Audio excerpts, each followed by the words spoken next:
Hi everyone, thanks for joining me today. So I'm really excited about this conversation. I'm joined by Sammi Jeffries as part of our career Q&A sessions for the Reed Women in Technology Mentoring Programme. I'm going to let Sammi introduce herself to us fully, but in brief, Sammi is a project manager who started out in life outside of the tech and transformation space. She's going to talk us through that journey that she's been on. Hi, Sammi. Hi guys, yeah, nice to meet you all. Thanks for coming along today, and really looking forward to having some good discussions about careers and things like that. So I've got a slide to share just to sort of talk through my career path, but just a little bit about me before I do that. So I live in the northeast of England. I've lived here most of my adult life and not really moved around much, quite a home bird, like being a northern bird. And I have spent most of my working career up in the northeast of England. The role I'm doing at the minute, though, is remote, and it allows me the chance to travel and be out and about and see other people. But just to give you a bit of context as to kind of where I am in the UK. So I'm just going to share my screen and talk through my career path, and any questions that come up as and when. Obviously, it's totally informal. Just feel free to shout up. Okay, hopefully that's come through for everybody. Yeah, perfect. Okay, so I actually did a bachelor's degree in biomedical science. So it's a scientific bachelor's degree. That must have been back about, I don't know, maybe like 10, 11 years ago now. I did that at the University of Sunderland up in the northeast of England. And I guess the reason I chose that course at the time, I didn't really know what it was, to be honest, but all I knew was that I really enjoyed science and I enjoyed learning about the body and disease and how the body works and things like that. I did want to be a doctor originally, I think, but I'm a little bit squeamish and I'm not very good with hospital environments. So I think this was probably the next best thing. So I did my bachelor's degree in biomedical science, and then I essentially graduated and did a load of jobs in places and industries not related to my degree whatsoever. I was just really keen to get into industry. I just wanted to get on the career ladder, if you like, start earning some money and become a bit more independent, move out of my parents' house, things like that. So my very first job out of uni was actually as a lab technician, but this was in a petrochemical company up in the northeast of England, and they're essentially a company that took tar from other companies, distilled it down in the big distillation columns into different variants of oil, and all of those takeoff oils were then sold on to another company. So a chemical processing plant, if you like. And my job there was really all about testing those samples, making sure that they were fit for purpose, a bit like QC, quality control, before they went out the door. So that was my very first job. And then after that, I moved into a similar-ish job for a very short period of time as a lab analyst for an oil and gas company. So this Visual Lab actually tested like ship oil. So again, totally random, not related to my degree whatsoever, but it was all giving me really good experience of, you know, a scientific field and in industry. And then I ended up going back to Coppers, where I originally worked. I was promoted to being a day chemist there, and I eventually became the deputy lab manager, and I spent quite a few years there. And then I left there and I worked for a company called Frutarom. So Frutarom are a flavourings and fragrance company. So they've actually been bought out by IFF now, International Fragrance and Flavourings. And what they really do is exactly as it said on the tin. They kind of produced synthetic and natural fragrances and flavours that would go into household products, perfumes, food. And essentially, I tested the product there in the lab and worked as a QC analyst there. And then I guess, I'm not really sure how this happened thinking back, but I was approached by a recruiter, I think it was through LinkedIn actually at the time, asking me if I was interested in working in pharmaceuticals. And I thought, I've always quite fancied working in pharma. It sounds like sexy and interesting, and it kind of is more related to my degree than anything I've done so far. So I went for an interview and I was offered this role as a process technologist. I had no idea what it meant, but I thought I'm going for it and I'm gonna give it my all. And essentially what a process technologist is it's kind of out of the lab, so you're no longer in the lab environment. It's more office based, and you are essentially the technical expert, if you like, looking after, you know, the introduction of new medicines, so scaling up drug products from a lab scale up to plant scale.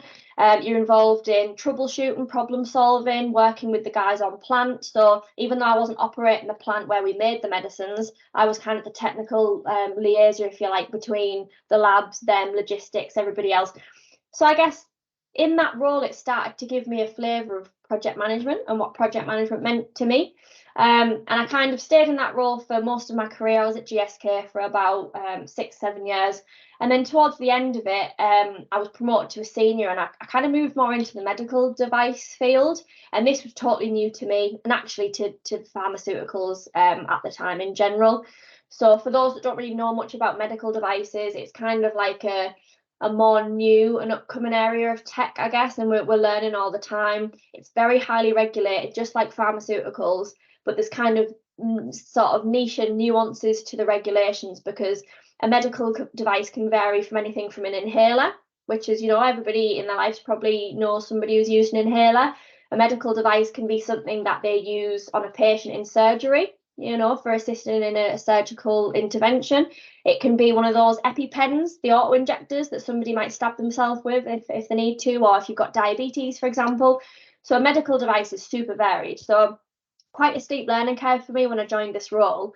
But I guess as part of the medical device technologist role, that really solidified for me my interest in project management. So I was kind of doing informally project management here and there, but I was kind of more the technical person, the technical lead for the project.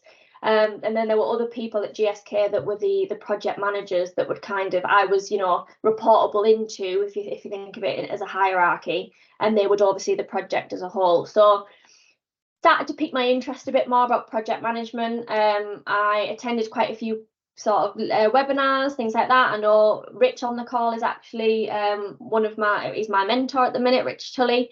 And I actually met Rich through a Read webinar to learn about project management, similar to this really, bit of a Q&A, talked it through. And we linked up that way, and we started having conversations, and I essentially we went into lockdown around that time, and I decided to do a Prince 2 qualification. Now, there's loads of project management qualifications out there. There's all sorts of ways of getting into project management, but it just so happened that the people I was talking to at the time recommended Prince 2.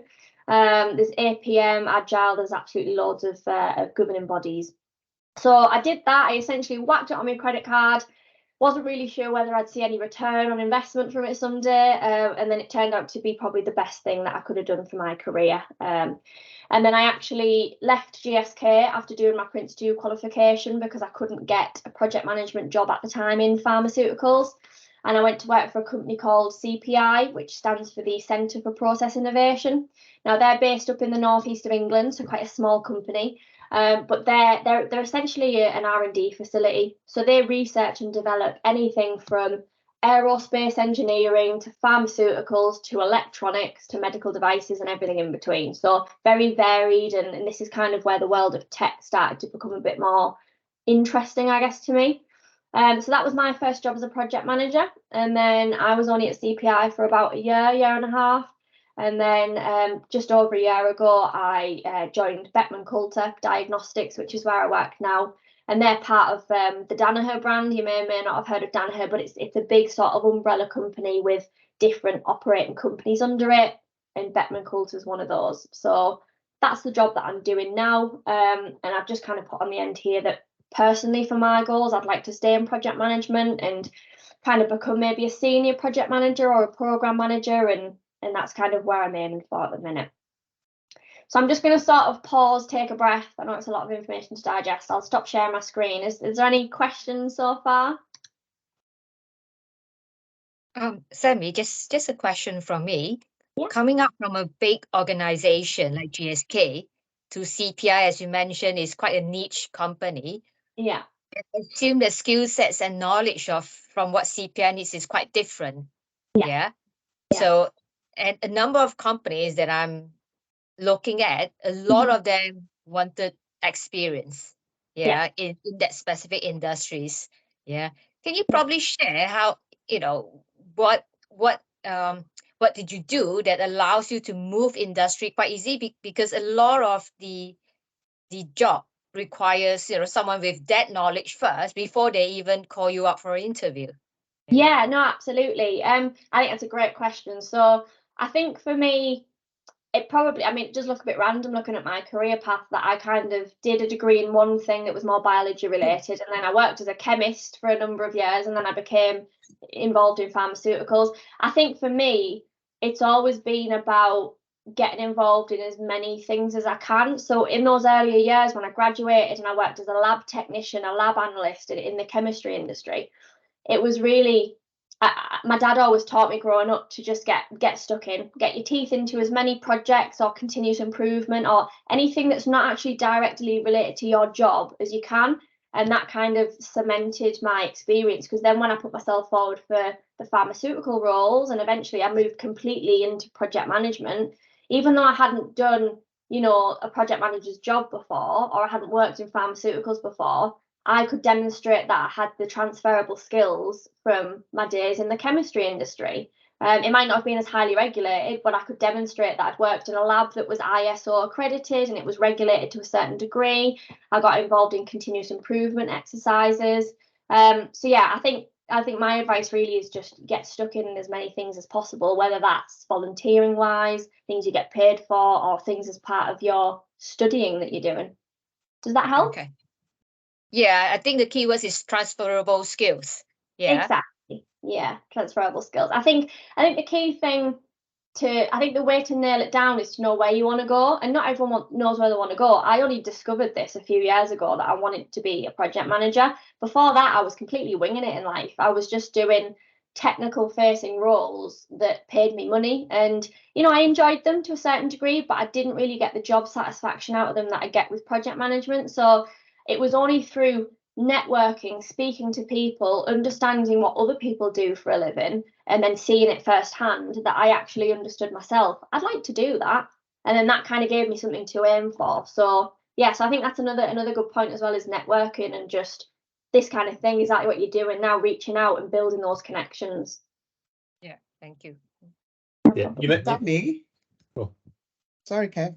Carry on. Go on. What's the advice you give to a younger you, seeing that those early ages you were quite spontaneous? Yeah, let me just go for this job without thinking, thinking it through. But obviously, from what you've said, you were able to pick lessons from each one of them. So knowing what you know now and where you are now, what's the advice you give a younger you? I think so I think it's the advice I would give is ironic, because it's probably linked to the day and age that we're in now and how big things like social media and technology is now. But I think if I could go back 10-15 years to when I did my degree, I kind of wish I got more involved in LinkedIn earlier on. And then it's only really been in the past maybe 5, 6, 7 years that I've been like really hitting LinkedIn and building those connections and those networks. And posting things and trying to sort of self-promote what I'm trying to get out of things. And it's only really been that, I think, that's leveraged my career in the past few years. Just as an example, the role that I'm doing now, I was happy at CPI last year. I wasn't looking for another role, but it just so happened that I had interviewed at another company as part of that transition to project management that I was unsuccessful for. I didn't get the job, but that was part of Danaher. It was another operating company of Danaher. So I had the recruiter on LinkedIn still, and he just reached out to me one day last year and said, bit random, I know you're happy at CPI. I see all your LinkedIn posts about how much you love working there, but we've got this job and we think you'd really like it and you'd be suitable for it. And I was in two minds. I didn't know whether to go for it, and I did, and it was the best thing I ever did. But if I didn't sort of go through that experience and put myself out there and apply for as many things as I could within that realm, I never would have had that connection with that recruiter. So yeah, that's probably the advice I give myself, is just nail the networking and get involved in these kinds of things and on LinkedIn as early as possible. Any other questions? Great advice.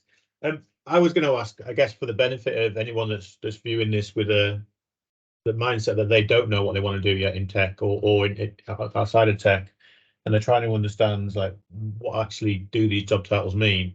Can you give me just a flavour of what the day-to-day life looks like for you in a project management role, and how much of your previous roles actually lend themselves to the transferable skills that you need on that day-to-day basis? Yeah, absolutely.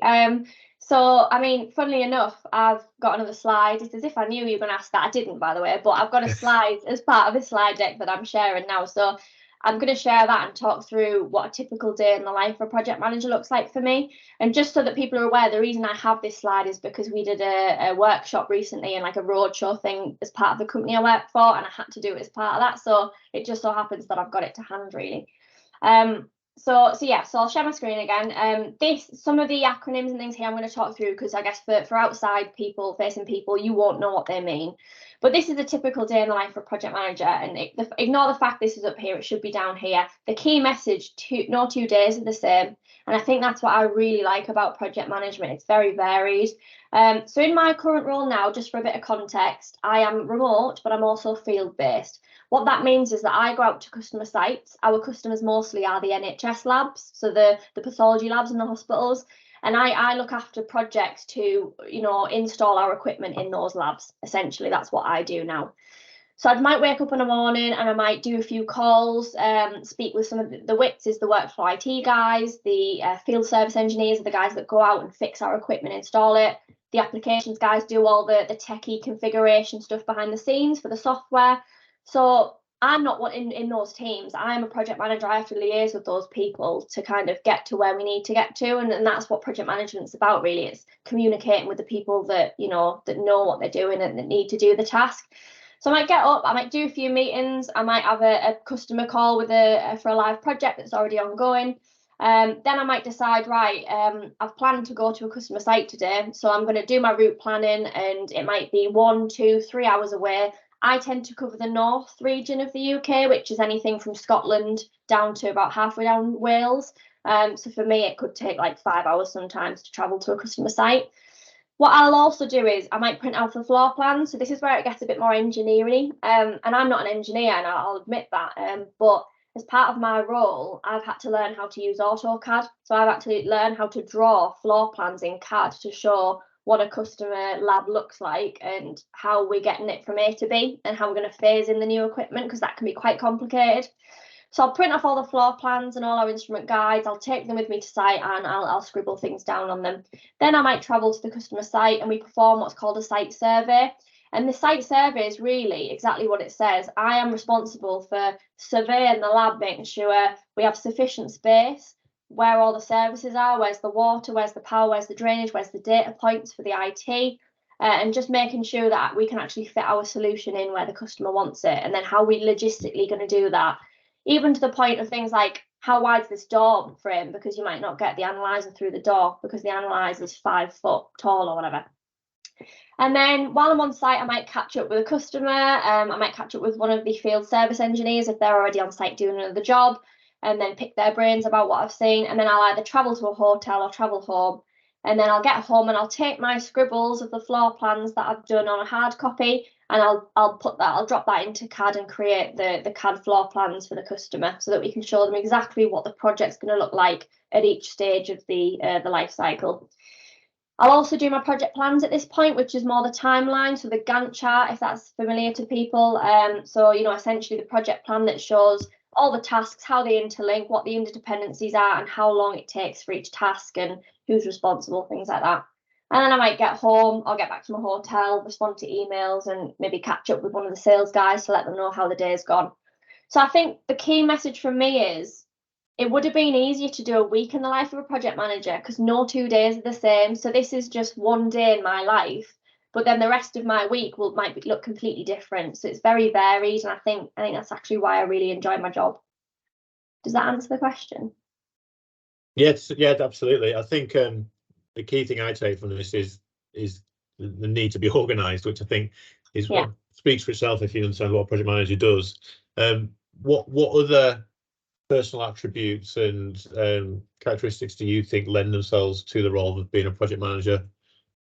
So I think I touched on it earlier. I think communication's a big one. Communication's twofold. We always talk about stakeholder management in project management, and what that means is making sure that our stakeholders, i.e. the key people involved with the project at all levels. So it's not necessarily just senior stakeholders, i.e. upper management. It could be your customer, it could be your supplier, it could be the people doing the job for you, our engineers. Everybody involved in the project at some stage is a stakeholder. They just have different levels of interest and kind of what they want to know. So I think communication paired with stakeholder management is really important, because you have to be able to clearly communicate, first of all, when things are going to happen, so that everyone's on the same page and everyone else can get organised, but also give updates and report back to the stakeholders on how things are going against the plan. So we can't just sit in a silo away from everyone else and say, yeah, this project's going to happen on this date till this date. Unless we communicate to the rest of the people involved, it's going to fail. So communication is probably one of the bigger things in project management for me. Yeah, and you touched on this when you talked about your career path in terms of qualifications, and you said that small investment that you made in getting, I don't know if it was Prince 2 you got first or one of the others, absolutely you think it paid dividends. Do you think it's possible for somebody to apply for project management jobs if they don't already have that piece of paper? Absolutely. I think the reason that I did it really was that I'd only really had maybe not even 1-2 years of informal project management experience from the time at GSK in pharmaceuticals. I think if I was actually maybe doing it for a bit longer or getting more involved in the bigger, higher level projects, I might have still been in with a chance. Who knows? I could have still been invited for interview without the Prince 2. I think I did the Prince 2 for me because I tried for a number of months to sort of explore opportunities within GSK and stay there as a project manager, and it wasn't going anywhere. So it kind of got to the point where I thought, right, on the advice of a few other colleagues and friends that had Prince 2 qualification, that's what I decided I was going to do. But I actually know loads of project managers that don't have Prince 2 or any other project management qualification. They've literally gained it through experience. Yeah, no, great. And you mentioned the other things that have helped you to get into a role that you enjoy. So using your network, having that personal brand on LinkedIn so that people like that recruiter can identify you and connect with you. But you also mentioned the role that Rich has played in this. So how has having a mentor helped you, and what has that brought to the table that you wouldn't have had otherwise? I think so I actually bang the drum about this all the time to anybody I talk to. I think having a mentor for me has been one of the single most impactful things for my career.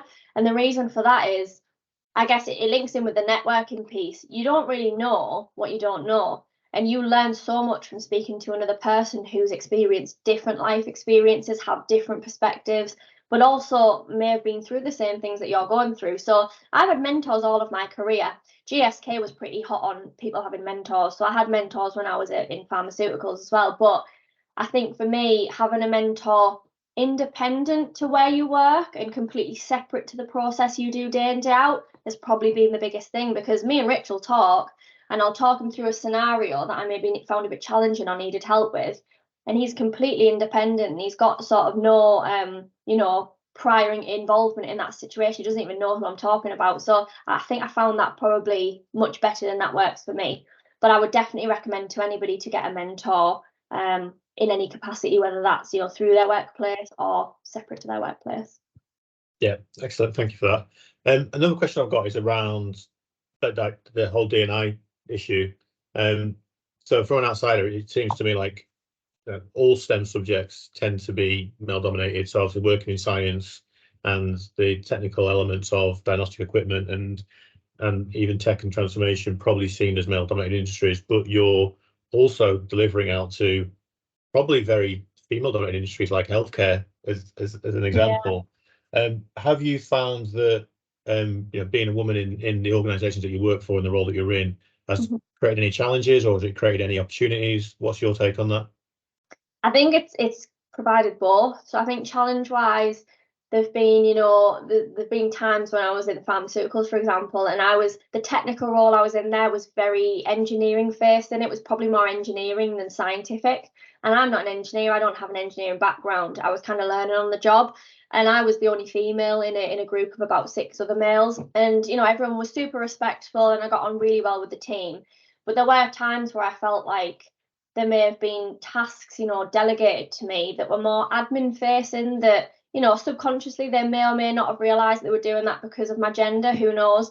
But I think the key message for me really there was that if there was ever a chance where I felt that I was singled out or not given the right opportunities because I was a female, I kind of broached that subject in a sensitive way with the individual. And actually there were times I did that, and the person I had the conversation with were like, oh, absolutely not, I'm really sorry that you think that. And actually it's made them think differently about what they were providing me in terms of workload and tasks. So yes, that's some of the challenges, but then also opportunities. So for example, when I was at GSK, they had, really good D&I groups, and I was part of all the women in leadership programs and stuff. And I found that there was sort of, when it comes to like the female, like the women, like sanitary side of things, our toilets, for example, weren't set up properly. There were other customers at other sites and other companies that I knew of, big global companies, that would provide free sanitary products to their female employees, and that was a bit of a gap for us. So I kind of, got involved in making sure that was implemented at GSK. And before I left, it was very much a process, and it was just ticking along nicely. So that was more of an opportunity, I think, is just bringing along the, I sit in this block of people physically on site where it's all males, and people probably may not have thought about X, Y, and Z. So I'm going to bring my thoughts to the table and make a difference. So yeah, I think you can definitely see both sides of it. Yeah, definitely. I think that's the real value of diversity, isn't it? It's having people that can bring new ideas to the table, utilising the strengths. I firmly believe that men and women are intrinsically different, but that doesn't mean that one's better than the other. It absolutely means that the two complement each other and can form to make a cohesive team that has real value. And the final piece for me, unless you've got any other questions, I guess, is you mentioned the future for you. So you talked about progressing into program management, which seems like the obvious, next step. Are there any other routes that you could have considered, and what made you want to focus on that bigger project program role? Yeah, absolutely. So I think before I moved into project management, and I was still in more of the tech side of things, like the technical facing roles, there was loads of opportunity, especially working for someone like Glaxo. It's a huge pharmaceutical company. You could have moved into, quality, essentially the team of people that are signing off batches of drug products, making sure that they're fit for patients to use. I could have moved into like a regulatory field, which is kind of linked to quality, but that's more the, the regulation side of it, making sure that we had all the dossiers and the paperwork. Then I could have also moved into R&D in pharmaceuticals. So, really the people at the start of the process, at the start of the chain, that develop and research these brand new novel drugs that nobody's ever tried to develop in before. So yeah, so in tech there was loads of opportunities. When I was at CPI, there was even more opportunities, because that's where it branched out more, and it wasn't just pharmaceuticals, and it was, deep data, or it was AI, and it was aerospace engineering. So loads of opportunities there. Well, I think in project management, for me, it was the obvious choice because of the things we've talked about. So like being organised, I've just always been naturally organised. So I think, I don't know why, but one day it just clicked in my head, and it was like, that makes so much sense. This job is absolutely what I want to do. But yeah, there's definitely been plenty of other opportunities to pursue. And I have as well in the past thought about doing like an MBA. A few people have recommended that to me. I don't have a master's degree, but that's what some people do in project management. And not really sure if I want to go back to studying, but it's something that I'm still thinking about. So there's just loads of things that you can get into. Mr. Tully has a question. Go for it, Rich. You take yourself off mute first, please, mate. There you go. I actually have a point. So I think the purpose of this call is that people can learn from Sammi's kind of journey and take some insight and hopefully take some inspiration for that. So an observation that perhaps you're a little bit too modest to share yourself, Sammi, is that whilst LinkedIn, networking and mentoring are all important factors and they're all enabling factors, I think the principal reason why you've had such a successful journey, as you discussed at the outset, are your own personal attributes. And I think you made mentoring incredibly easy because you took ownership and you were always prepared to take positive steps. And we had discussions around difficulties you had during that time with individuals and circumstances, but you always took action and you always moved forward. Mm-hmm. And I think if you were to kind of just write a very simple, what's most important in a mentoring relationship, purpose and taking action really are at the heart of it in terms of being able to realise and release potential. So I think, you know, you're a great role model in that regard, and you know, you should perhaps push your modesty to one side when you do your next set of conversations and be candid about the personal characteristics that have taken you this far. Yeah, no, thanks for that, Rachel. I agree definitely that you've got to take accountability for your own development. Like, you can't just sit and expect things to come to you. You absolutely have to just be tenacious and just go out there and go for it. Yeah. We've had a question come through, and we have time as long as everyone else has time to go through this. So it's a question that could actually take up a lot of time to answer in depth. But I guess the first question I'll ask you to set up for this question is, you've talked about the career moves that you've made. Have all those opportunities just come to you as a product of the foundations that you've laid, or have you ever been in a situation where you've had to go out and find a new job and you know, apply for lots and lots of roles and things? And what techniques would you say have enabled you to be successful in taking that desire to move into this industry or work in this role to actually make it a reality? So yeah, to answer the first question, absolutely not. Like, the opportunities have not always come to me. Definitely starting out when I graduated, that was probably one of the hardest few years of my life, just trying to get into industry. I was very fortunate that I knew somebody who, you know, headed up the petrochemical company that was local to me, and that there was an opportunity going to be a lab technician. But that was, you know, that was really entry level. That was, you know, bottom of the food chain, if you like. And I just had to I must have applied for hundreds and hundreds of jobs over my career, and I'd say maybe only 90% of them I was offered interview for, and then obviously only a small percent I actually got the job. So yeah, that's probably the side of it we don't talk enough about, but it's absolutely it's not always just come to me. It's been a lot of, you know, put myself out there, rejection, knockdown, get yourself back up, get back out there. And I think the key thing is to always ask for feedback. Not all recruiters and companies will give you feedback if you're unsuccessful for a role, but really push them to try and get it, because otherwise, you know, how else can you learn for next time? Yeah, I think I could probably answer this question even better than you can, because I see lots of different people's experiences in this space. Yeah. And for me, it's understanding what the recruitment process means for the other people involved in it is really key. Because if you don't understand what happens at the point where you press apply for this job, you don't know how then to influence the decisions that people are making after you've done that. Yeah. And one of the maybe obvious things to point out is, even in a market where it's, you know, there's quite a lack of talent, a perceived lack of talent, you will still find that it's competitive when you're applying for jobs. Yeah. The individual that's reviewing your application will have a lot of applications to review. Yeah. And it might well be that a lot of those people applying aren't actually right for the job and aren't relevant, but you still become hidden in that pile of applications. Yeah. So you still have to do things to ensure that you stand out effectively. So obviously part of that is getting advice from people that read CVs all day as to what they look for in a CV, so you can make sure that it highlights the key things. But I think ultimately, you touched on this yourself with the personal connection you had to the person that ran that organization. It is those human interactions that actually increase your opportunities. So be as proactive as you can be in building a network of people that work in the spaces where you want to work, and don't be afraid of trying to use those connections, use those relationships.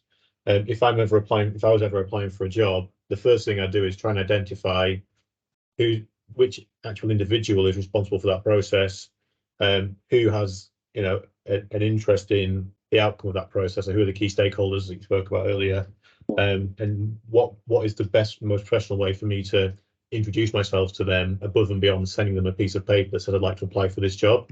So anything like reaching out via LinkedIn or sending like one email just to say, hey, by the way, I have sent an application for this role. I'm really interested in it for X, Y, and Z reasons, and these are the skills that I think I've got that transfer into it. As a recruiter, that would massively increase your chances of me reading your application. Yeah. Otherwise, you're just one of 100 other people that I've got no connection to at all. Yeah. So I think absolutely humanize the process and reach out to any individual that you think has influence over that in a professional way to make it clear, not only that you're probably looked at, but actually you are genuinely really keen on it, because so many applicants to jobs, have applied for the sake of it. It's so easy to apply. They're not that keen on it. They don't have the real interest and desire in the company and the role. And for me, you know, appetite and desire to learn and ability to learn far outweigh any prior experience, because most things can be taught. Yeah, the right person. I agree. If there's a parting message to leave you guys with from this, there's a saying in the northeast of England where we say shy bairns get no sweets, and what that means is if you're shy and you just don't go for it, and you don't ask, you don't get, and that's totally true. Like, don't be shy to reach out to someone on LinkedIn. I get messages all the time asking for advice on all sorts, and it's like, what's the worst that could happen? You might get ignored. So what? You might actually get something great out of it. So just go for it. Yeah, I think that's amazing. There's no better way to end it than that, is there, Sammi, to be honest, mate? Thank you very much for joining us today. Thanks to all the audience for the questions that you've contributed. There are a couple of people who want to pick up with you offline, so I'll make those introductions, Sammi, and ask those specific questions. But otherwise, yeah, thanks everyone. Hope to see you on some of our future sessions, and go and enjoy the rest of your days. Thanks, guys. Nice to meet you all. Thank you. See you. Bye. I have stopped recording.